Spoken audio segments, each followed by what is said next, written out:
My name is Olivia Bennett. I'm 24 years old, and for the past 8 years, I've walked with a cane.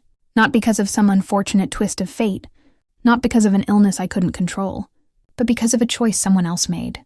My older sister, Rachel. We grew up in a modest suburban neighborhood where family dinners were routine and everyone knew each other's business.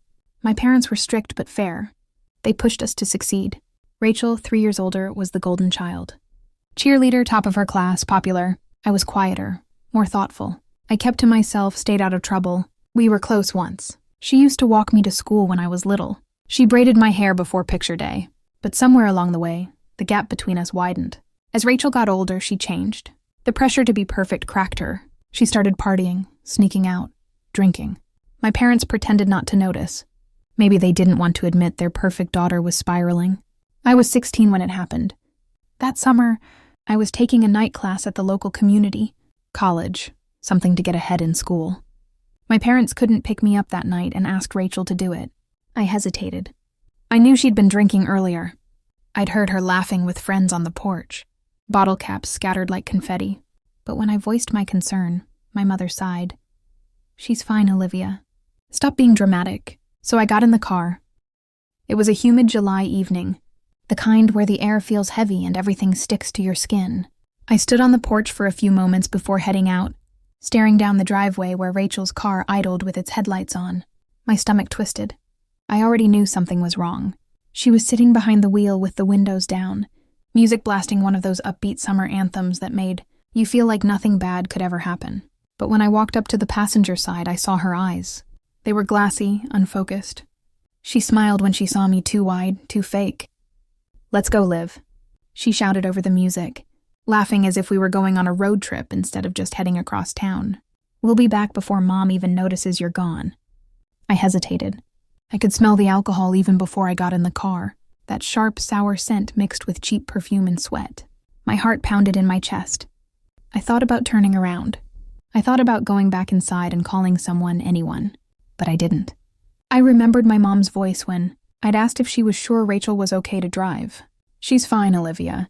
Don't be dramatic," she'd said. "It's just a short drive." So I got in. Rachel peeled out of the driveway before I even had my seatbelt on. The tires screeched, and my heart jumped into my throat. She turned the music up even louder, laughing as the car sped down the street. "Chill out," she said when I asked her to slow down. "You're such a buzzkill. I've only had a few drinks." I stared at her, speechless. "A few drinks?" Her hands were shaky on the wheel. She missed a stop sign, didn't even notice. I gripped the door handle so hard my knuckles turned white. My voice shook when I said, "Rachel, please. You're scaring me." She rolled her eyes. "God, you're so dramatic. I've done this 100 times. That's when it happened. A pair of headlights appeared too fast, too close. Rachel didn't see them. She was mid-sentence, laughing at something she thought was funny. The next thing I remember was the scream I scream and the sound of metal twisting. Glass shattering, the car flipping. Everything spun. Then silence. The silence after a crash is not real silence. It's the ringing in your ears, the pounding in your chest, the rush of blood to your brain as your body tries to figure out whether it's alive. I was hanging upside down by my seatbelt. My arms were numb.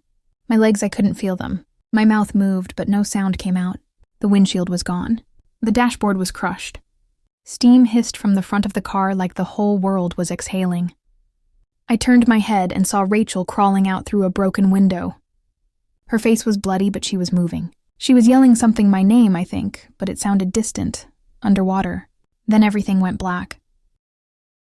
I woke up to the sound of machines beeping steadily beside me and a dull ache that throbbed through my entire body like a second heartbeat. The lights were dim, but even that faint glow stung my eyes. My mouth was dry. My throat felt like sandpaper. Every breath I took made my ribs ache. My mom was there. I could tell by the way her hand trembled as it held mine, and by the soft, repetitive way she whispered my name. "Olivia, baby, you're okay. You're okay." I wasn't okay. I tried to speak, but my voice came out as a rasp. "What happened?" My mom looked at my dad, who was standing rigid near the window, with his arms crossed and eyes glued to the floor. I'd never seen him look so small. There was guilt in the air, thick like smoke, and no one seemed ready to name it. "You were in an accident," my mom finally said, brushing my hair away from my face like I was 5 again. "You're safe now. That's all that matters." But that wasn't all that mattered. I knew there was more. I could feel it, or rather I couldn't feel it. My legs, I looked down. They were there, wrapped in white sheets, motionless, still.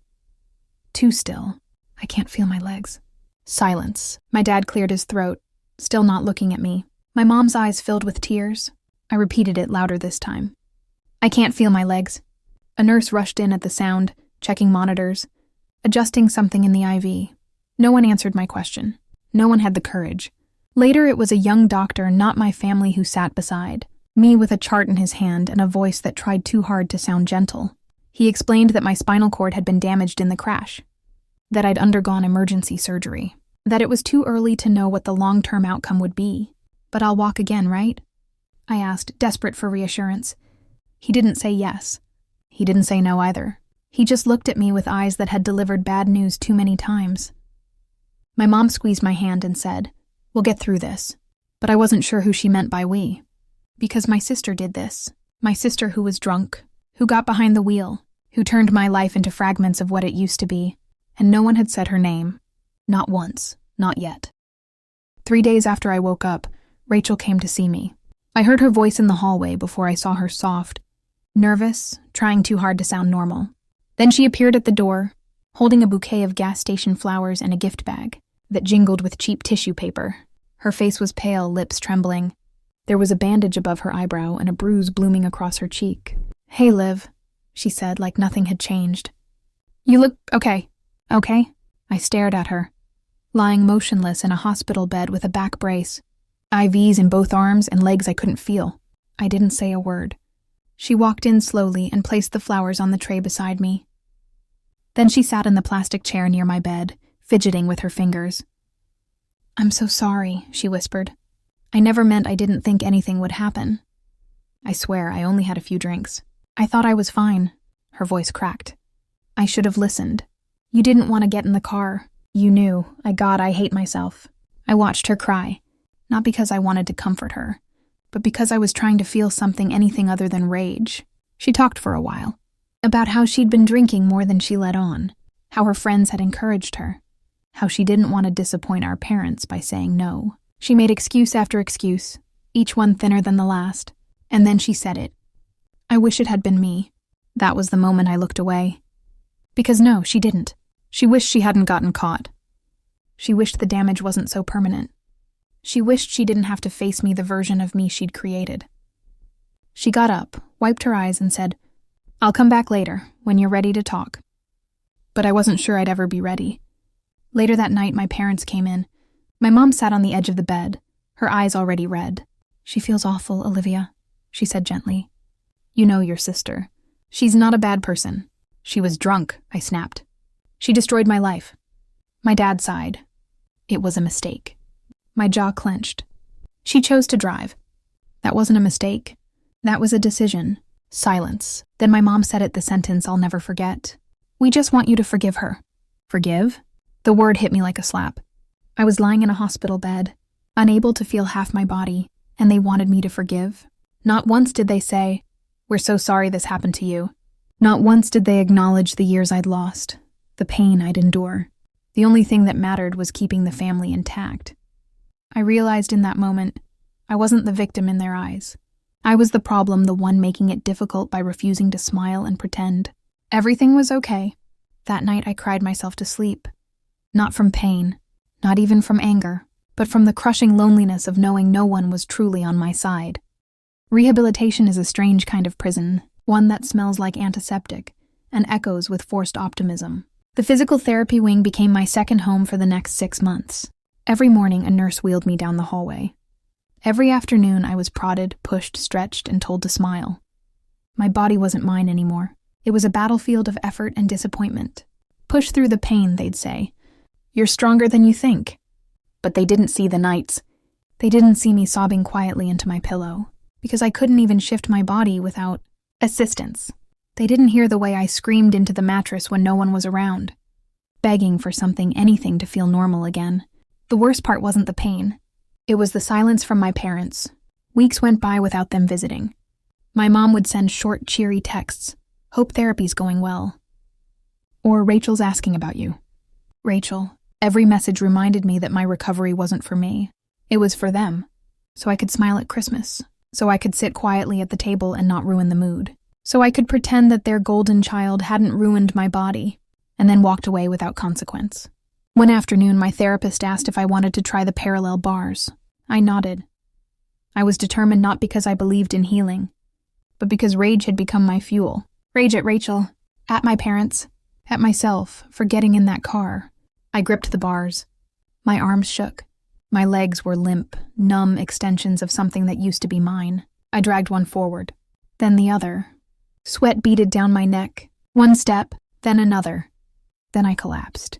But I moved. For the first time in months, I moved, and no one from my family was there to see it. That night, I called my mom. I told her I walked just 2 steps with support.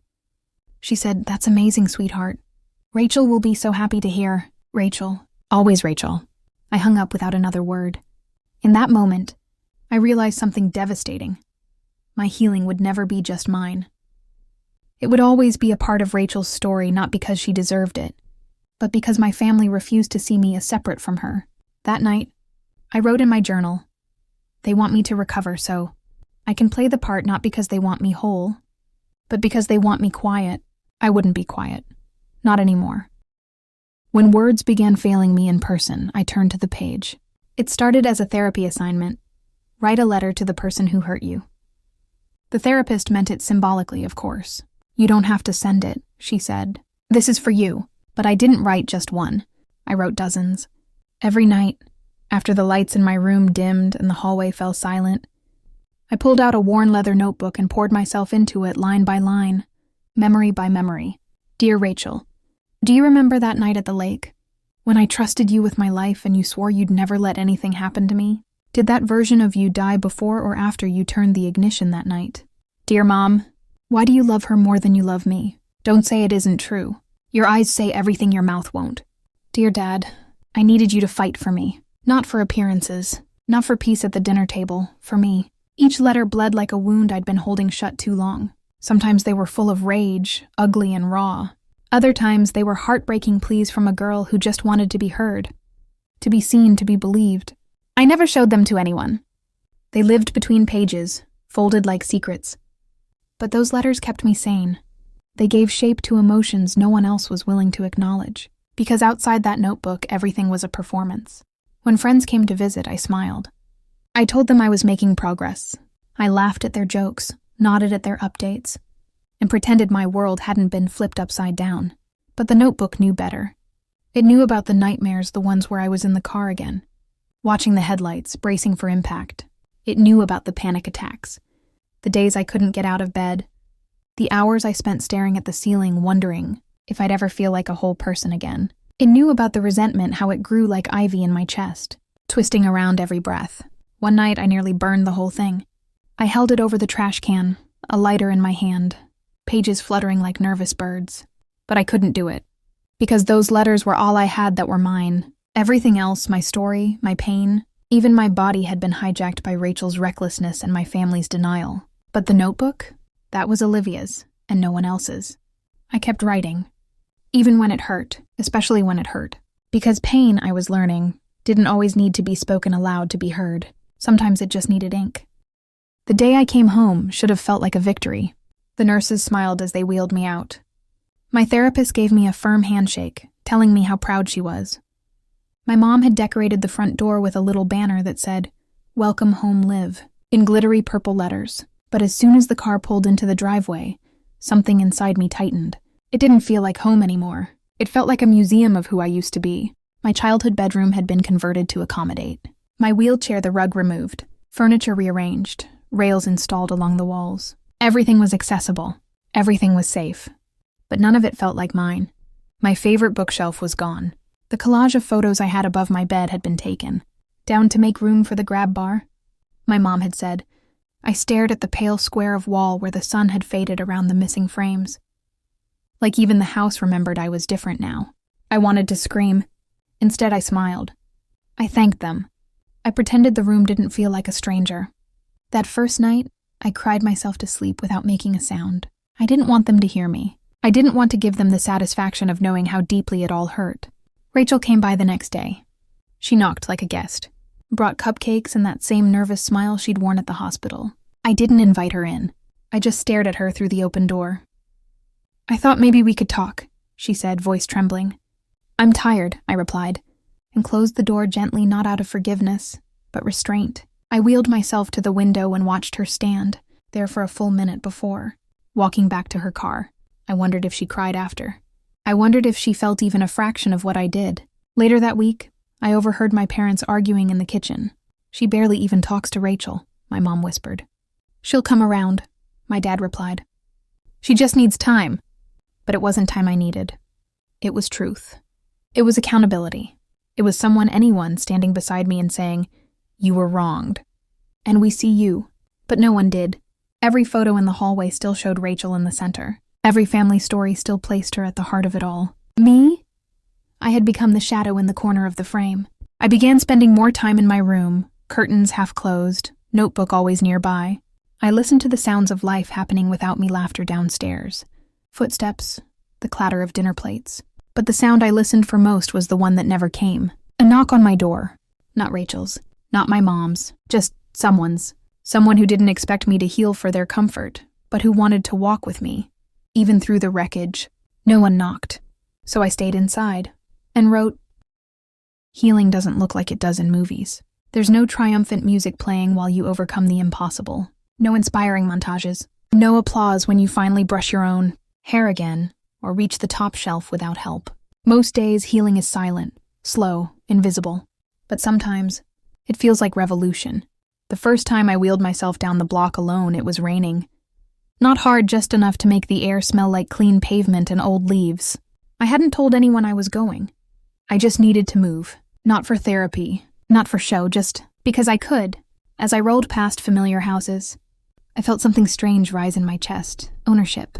Of my body, of the moment, of the road beneath my wheels. I stopped at the small park near our neighborhood, the one Rachel and I used to play in as kids. I sat under the covered picnic area and watched the rain fall. Watched kids chasing each other. Watched life moving on. And for the first time in a long while, I didn't feel behind. I just felt here. That night, I pulled out my notebook and wrote something different. Not a letter. Not a rant. Just one line. I am not what was done to me. I stared at those words for a long time. Because I had spent so much of the past year defining myself by Rachel's choices. By the accident. By the loss. I had let that night become the border of who I was. But maybe it didn't have to be. I began doing small things for myself. Cooking my own meals, even if they were simple. Reaching out to an online community of other spinal cord injury survivors. I joined a virtual book club, and one night, I even turned my camera on. Just for a few minutes. Each act was tiny, but together they felt monumental. Of course, the pain didn't vanish. Some nights I still lay awake, haunted by the sound of tires screeching and metal twisting. Some mornings I still looked at my legs and felt an ache deeper than bone. But the difference now? I had something else too. Control, choice, voice. Rachel hadn't visited in weeks. My parents still hovered, carefully avoiding the word accident like it might break me. But I had stopped waiting for them to name what happened. I had named it myself. I was learning that closure doesn't always come from others. Sometimes it comes from you in the quiet moments, in the unspoken truths, in the decision to keep going even when no one claps for you. I was still angry, but I was also alive. For months, the letters I wrote lived only in my notebook, safe, secret, untouched. But one evening, something inside me shifted. Maybe it was the quiet strength I'd found during my solo rides outside, or the late-night conversations with strangers who understood pain without judgment. Whatever it was, I decided to send one. I carefully chose the letter I'd written to Rachel, the one filled with every raw, angry, heartbreaking thought I'd buried. I typed her address into the envelope, sealed it with a trembling hand, and dropped it into the mailbox outside our house. The weight lifted immediately. For the first time since the accident, I felt a sliver of control, a flicker of power. It didn't fix everything. The silence afterward was deafening. Days passed. Rachel didn't call, didn't come by, didn't send a message. And honestly, part of me expected that. But another part, the part that had spent so long shrinking to avoid. Conflict hoped for something more. A word, an apology, a crack in the wall. When my parents found out, they were furious. How could you do this? My mom demanded, pacing the living room. You're tearing the family apart. You should have talked to us first. my dad said quietly. But I was done shrinking. I wrote that letter for me, I said firmly. Not for you. Not for Rachel, for me. The tension stretched between us, thick and suffocating. But for once I wasn't afraid, because I had taken the first step toward reclaiming my story, and no one could take that away from me. The road ahead wasn't clear. It never is after something breaks everything. But for the first time, I wasn't looking back in anger or regret. I was looking forward. I started setting small goals, not for my family, not for Rachel, but for me. I wanted to learn to navigate the world on my own terms, to find joy even in the smallest moments, to build a life that wasn't defined by what I'd lost. I reconnected with old friends who didn't see me as broken. I found new communities that welcomed me without pity or judgment. Every day was a battle between hope and despair. Some mornings I woke up feeling unstoppable. Others I stayed in bed wrapped in blankets of doubt. But I kept going, because I had learned something crucial. Strength isn't about never falling. It's about getting up every time you do. I started writing again, not letters, but stories. Stories about pain, but also resilience. About darkness, but also light. I shared them with others, people who needed to hear that they weren't alone. And slowly, the woman in the wheelchair became more than a victim or a shadow. She became a voice, a force, a reminder that even after the darkest night, the sun rises. The future was uncertain, but it was mine, and that made all the difference. It arrived on a Thursday, plain white envelope, no return address, my name written in small, careful handwriting I knew too well. Rachel. I stared at it for hours. I moved it from my desk to the drawer, then back out, then to the trash, then out again. It was the first thing I'd received from her since the accident. No texts, no visits after I closed that door, no calls. Part of me thought she'd disappeared on purpose, that her guilt had swallowed her whole. Another part hoped she would just pretend I didn't exist easier that way. But now the letter was here, and I had to choose, open it or let it rot in silence. I opened it. Olivia, I don't know how to begin, because nothing I say will ever be enough. But I'm writing because I think about that night every single day. I see your face every time I try to sleep. I hear the silence from your side of the house, and it's louder than anything. I know I don't deserve forgiveness. I didn't then. I don't now. But I need you to know I never stopped being your sister, even when I stopped acting like one. They protected me. I didn't ask them to, but I let them. And I'm sorry. I've been in therapy, not because I want credit, because I had to face myself, the version of me that drove away from truth. From you. You don't owe me anything. I just wanted to give you this even if it's too late. Love, Rachel. I didn't cry. I didn't scream. I sat there and read it again. And again. The words didn't fix anything. They didn't erase the damage. They didn't return my legs or rewrite the silence I lived through, but they cracked something, not my forgiveness. That would take more than paper. But maybe my hatred. That night I didn't write in my notebook. I folded Rachel's letter neatly and placed it in a box under my bed, the same box where I kept hospital bracelets, photos from the before times, and the letter I had sent her months ago. It didn't feel like closure, but it felt like a beginning. They invited me to speak at a local high school, a guest panel on resilience, part of a community wellness program. I almost said no. Who was I to stand in front of a crowd and talk about survival? Wasn't I still figuring it out myself? But something in me, something steadier now, said yes.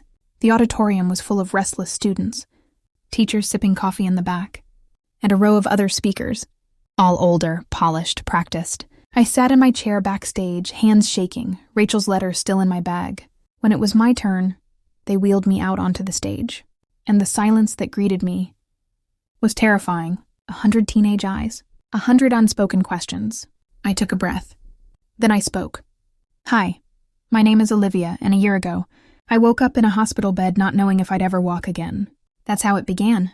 Not with a dramatic reveal, not with statistics or quotes, just me, raw, real. I told them about the night of the accident, not in gory detail, but with truth. I told them about the silence afterward, about the weight of betrayal, about how healing didn't come from doctors or medicine, but from choosing every day not to disappear into the pain. I watched as the room changed. Students stopped fidgeting. A few leaned forward. One girl in the front row wiped her eyes.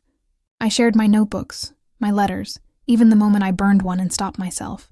I talked about guilt that doesn't belong to you, and families that don't always protect you, and how strength sometimes looks like surviving an ordinary Tuesday. When I finished, the room was quiet again. Then came the applause. It wasn't thunderous. It was gentle.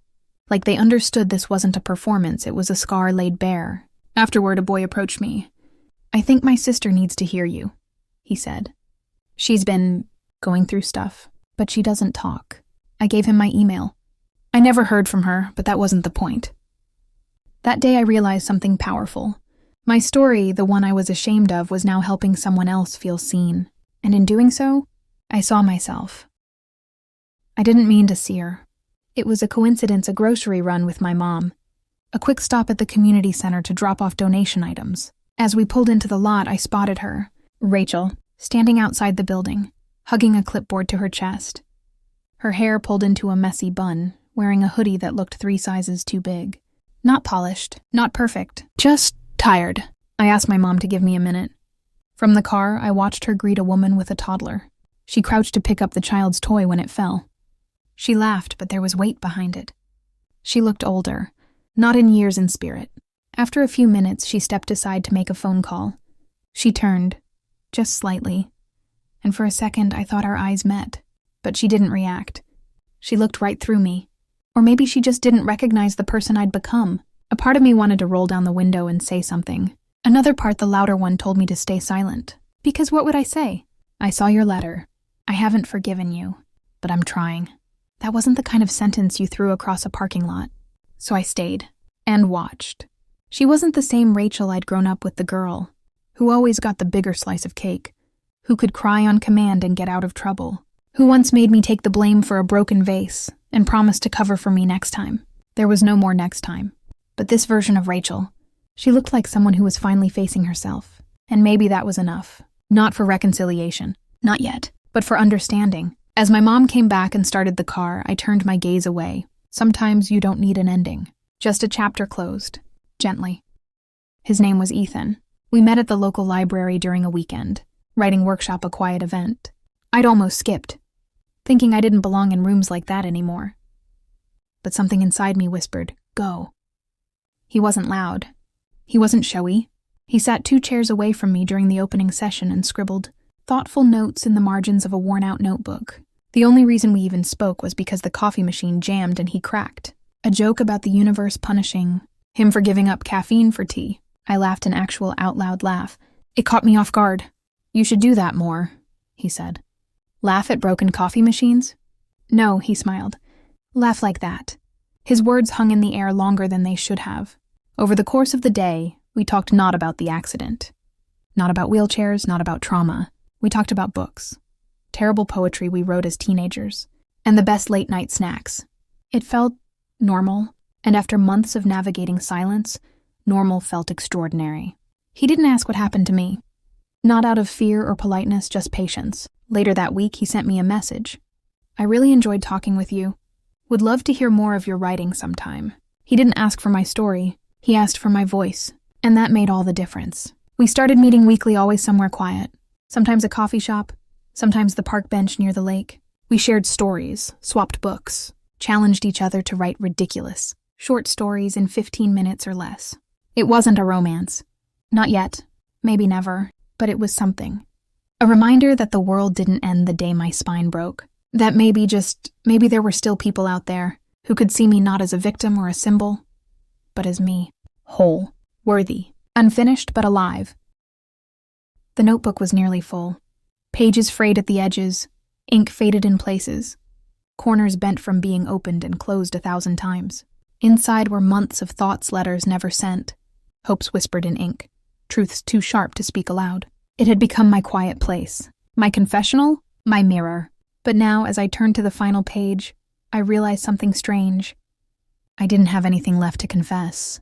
Not because everything was perfect. Not because the pain was gone. But because the weight of it no longer owned me. I stared at the empty page for a long time. The sun was setting outside my window golden, light stretching across the floor like a soft hand. The house was quiet. A candle flickered on my desk, the smell of vanilla and old paper curling around me. And I began to write. This is my last entry. Not because I have nothing left to say, but because I finally trust myself to say it out loud. I spent so long defining my life by what was taken from me. My body, my trust, my peace. But I'm learning now that healing isn't about getting it all back. It's about choosing to live forward, Rachel will never be who she was before. Neither will I. But that doesn't mean we are frozen in that night forever. I've found pieces of joy in unexpected places, in quiet coffee shop conversations, in awkward laughter with strangers, in the sound of rain on my window, and in myself. I am not broken.